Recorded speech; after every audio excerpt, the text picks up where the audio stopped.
संभल हिंसा में अब तक 31 आरोपी गिरफ्तार हो चुके हैं। संभल हिंसा के आरोपी पहली बार जी न्यूज के कैमरे पर आए।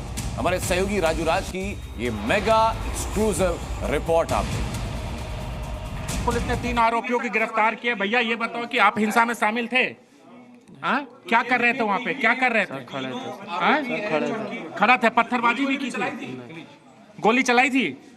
गोली चलाई थी। ये तीनों आरोपियों को पुलिस ने गिरफ्तार किया है। इन तीनों आरोपियों को पुलिस ने गिरफ्त में लिया है। सबसे बड़ी बात है कि हिंसा में ये तीनों शामिल थे और इन तीनों आरोपियों ने पुलिस को 50 और आरोपियों के बारे में पुलिस को जानकारी दी है और ये जानकारी दी है कि कौन कौन से लोग हिंसा में शामिल हैं। हालांकि पुलिस ने 150 से ज़्यादा जो दंगाई है उनकी पहचान की है, उनके फोटो रिलीज किए हैं। उसके साथ साथ यहाँ पर जो हथियार बरामद किए हैं उन हथियार को भी यहाँ पर देखा जा सकता है कि ये जो हथियार है और ये कट्टे बरामद किए गए हैं, ये तमाम जो कट्टे हैं, ये खोखे हैं, ये पुलिस ने बरामद किया है, फॉरेंसिक टीम बरामद किया है। लेकिन तीनों आरोपियों ने जी न्यूज़ से बात करते हुए कहा है कि वो वहाँ पर पत्थरबाजी कर रहे थे, वो वहां पर पहुंचे थे और उसके बाद इनको गिरफ्तार किया। ये लगातार फरार चल रहे थे।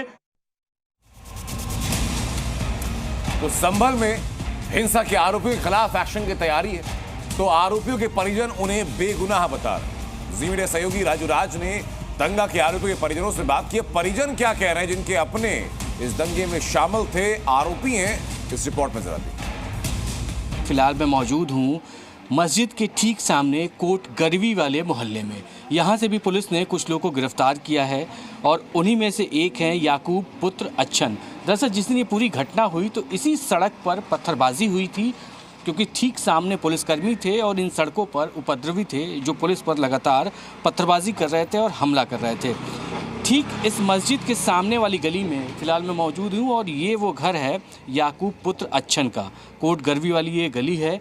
अभी फ़िलहाल घर पे ताला लगा है। पुलिस ने याकूब को गिरफ्तार कर लिया है। परिवार में जो बाकी लोग हैं वो घर पर मौजूद नहीं है। हमने कोशिश की कि आसपास के लोगों से भी बातचीत की जा सके, लेकिन अभी कोई इस पर बातचीत नहीं हो रही है। पत्थरबाजी के बाद पुलिस ने कई लोगों को गिरफ्तार किया। उन्हीं में से एक नदीम है। फिलहाल उनके घर पर मौजूद हूँ मैं। उनके भाई हमारे साथ हैं। एक बार समझते हैं कि आखिरकार उस दिन हुआ क्या था, कैसे शुरुआत हुई थी और नदीम का इस पूरे मामले में कैसे इन्वॉल्वमेंट हुआ। साहब, नदीम का तो कोई भी इन्वॉल्वमेंट इसमें है ही नहीं। ये चौराहे पे कोई गोली वोली पुलिस ने वहाँ मारी थी उस वहाँ कोर्ट में, तो वो उनके रिश्तेदार यहीं रहते हैं आगे, चौराहे से आगे। वो उस मतलब उस अफसोस में और उस गम में वो उग्र भीड़ उनसे लड़ रही थी। कभी कभी वो पत्थरबाजी करते थे, कभी पुलिस तो ट्रेंड होती, कभी वो पुलिस को, तो पुलिस यहाँ आती थी आगे पीछे।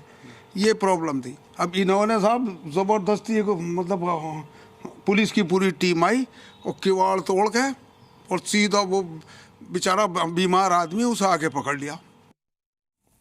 जी न्यूज़ ग्राउंड पर है। हमारे सहयोगी ग्राउंड रिपोर्ट आपको दिखा रहे हैं। पहले राजू राज की रिपोर्ट आपने देखी, फिर ये हमारे सहयोगी ब्रजेश तिवारी की रिपोर्ट आपने देखी।